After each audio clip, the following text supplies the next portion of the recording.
for now, let us welcome to the show Professor Robert Patman. Robert, good afternoon, evening to you. Good evening to both of you.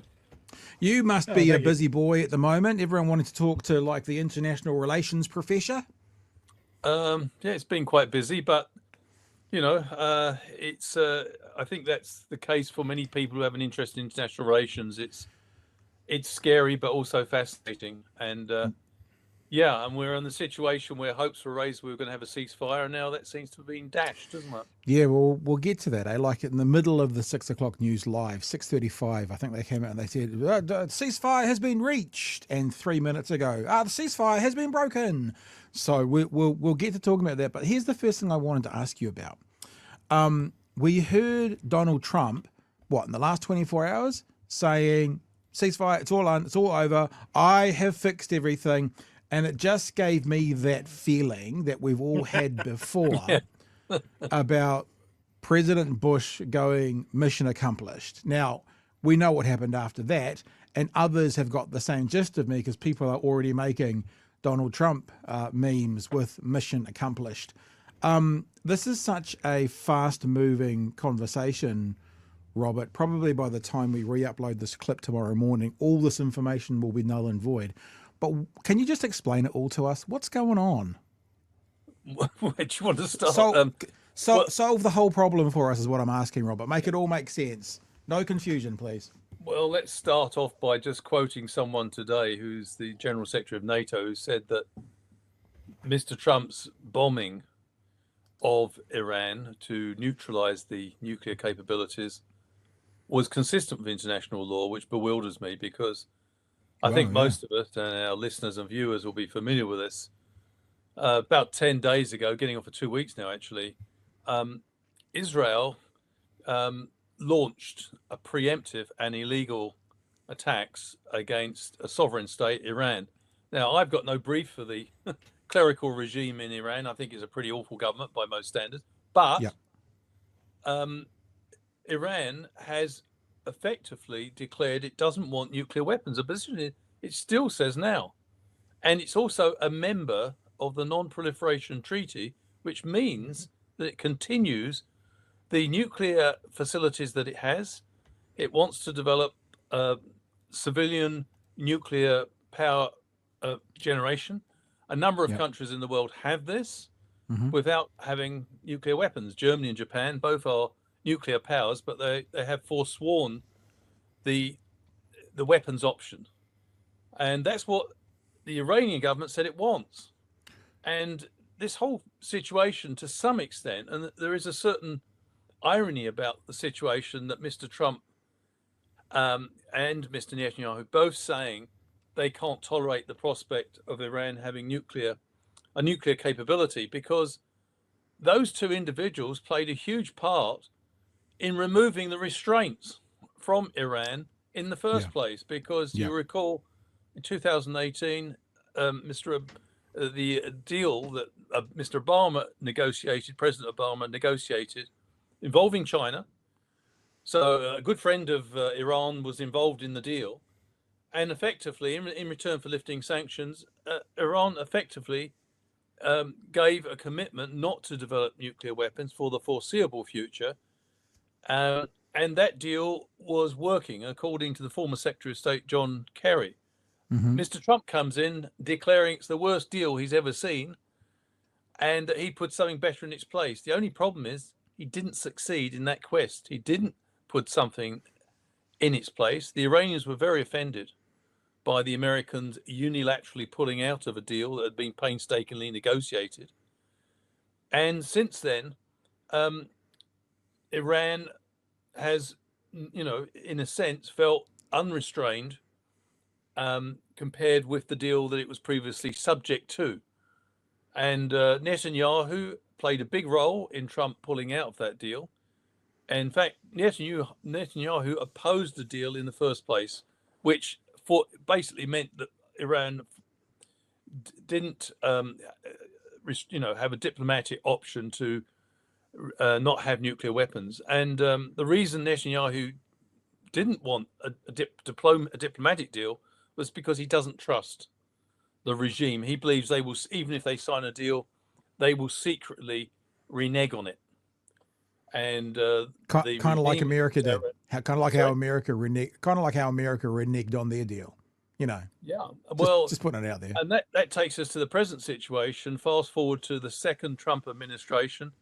Trump came in and said that he was a peace president and that he didn't want America to be engaged in forever wars in the Middle East. And he actually set the goal of having 60 days of negotiation with the Iranian leadership. The problem was, from what we've learned, halfway through these negotiations, about round 3, the Americans moved the goalposts according to the Iranians. So I can't independently verify this. All I can do is repeat what the Iranian version is. But the Iranians said, initially, the Trump administration accepted what the Obama administration accepted, that, like other countries in the world, Iran was free to develop nuclear power for civilian purposes, but not for military purposes. But by round 3, Steve Witkoff apparently told them, no, you can't have a nuclear capability per se, and you've got to give up any commitment to developing nuclear energy for civilian purposes. And they were due to have a 6th round of talks, and before they could have a 6th round of talks, the Israelis attacked Iran. And the interesting thing was, they didn't just attack their nuclear facilities. They attacked their military capabilities and also key parts of the infrastructure of that country. And what started off as a quest to destroy Iran's nuclear capabilities quickly became regime change. So your parallels with Iraq in 2003, Pat, are pretty uncanny. Yeah. And the even stronger parallel that we haven't mentioned so far is that the premise in which the Americans subsequently joined in about 9 days into the assault by Israel on Iran, the Americans came in another surprise attack. The premise for doing so was that Iran was supposed to be on the verge of having a nuclear weapon, despite the fact that the International Atomic Energy Agency said no. There was no sign, and they're in the country, by the way, unlike Mr. Trump. Well, we got to make sure this is clear. No it's like as did the CIA, as did the Navy, as did the Army, and as again, did Trump Tulsi overruled Gabbard, his all of those intelligence, people. Director. So Tulsi Gabbard. So it had parallels of the weapons of mass destruction that Iraq supposedly possessed, and they could never find them after they invaded Iraq in 2003.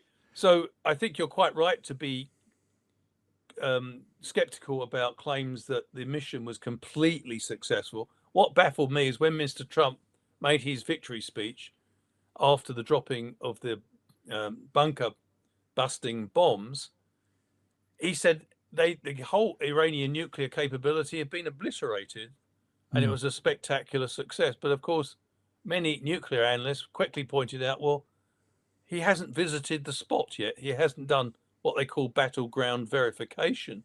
So how can he make that claim?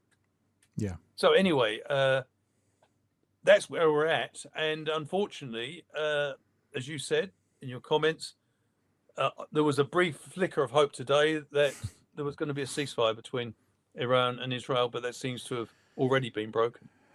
Tonight we're going to play a question that Bomber asked Chloe, and it was a really interesting one. If I can paraphrase it, it was something like the Western world gets up in arms when Russia drops bombs on a sovereign country independent of them, and we all say evil, wrong, bad, breaking every war crime in the world. Yet it's pretty much, first of all, there's no good guys here. No one's saying we support the Iranian regime either, but the idea that they have just done what Russia did and they're trying to sell that means it's okay because they wear the white hats. Well, what's very worrying about this situation, it's not that anyone particularly likes the Iranian regime, but putting aside the nature of the regime in question, Iran does have certain, under the UN Charter, does have certain rights. It's a sovereign state. And let's be quite clear, Iran would not be attacked in this fashion if it had nuclear weapons. And Yeah, unfortunately, all this attack will achieve is to accelerate the trajectory of Iran towards nuclear weapons. Because if you're sitting in Tehran, the lesson you would take from this is Israel would not have attacked us if we have the nuclear weapons that they currently have. And that's the crucial point here, that few people discuss. Two nuclear armed states attacked a country which was in negotiations. Now, what I hope for when Israel launched that attack, I hope that Mr. Trump would have his Eisenhower moment.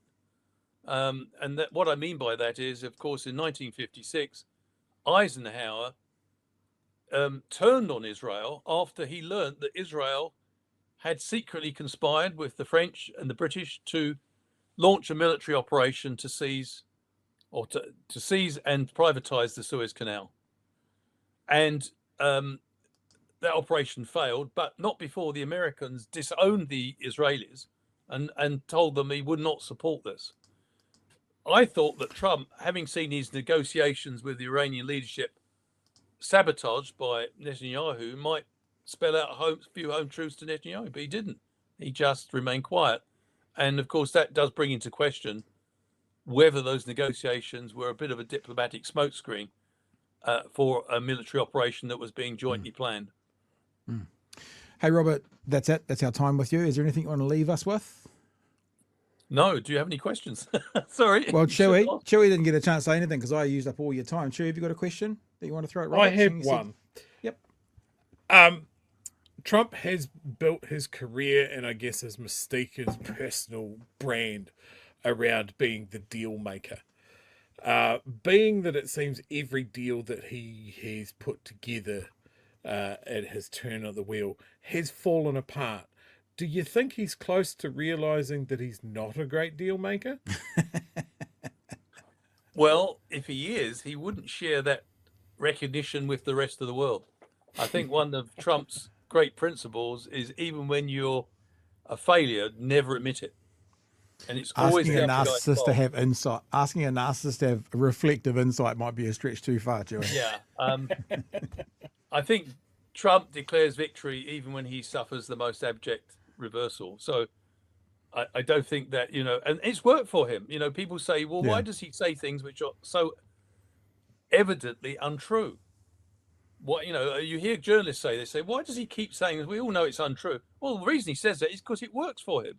Yeah. If you've been economical with the truth and it got you the most powerful office in the world, you're not going to stop doing it when you get the office because it works for you. So I don't think we can expect any sort of, come back to Chewie's question, any outbreak of reflection and recognition that his diplomatic skills may be more limited than he had sold to the public. Oh, hey, Robert. Could you imagine though? Yeah, it would be. Wouldn't that be he'd finally have a top rating television show again if he came out and said that. It would be the biggest rating anything in the world if he was reflective and humble. Hey, Robert, thanks for joining us tonight, mate. Thanks, hope all your Pat. essay and exam markings going well. We appreciate you giving us a few minutes. No, that's fine. Thank you very much.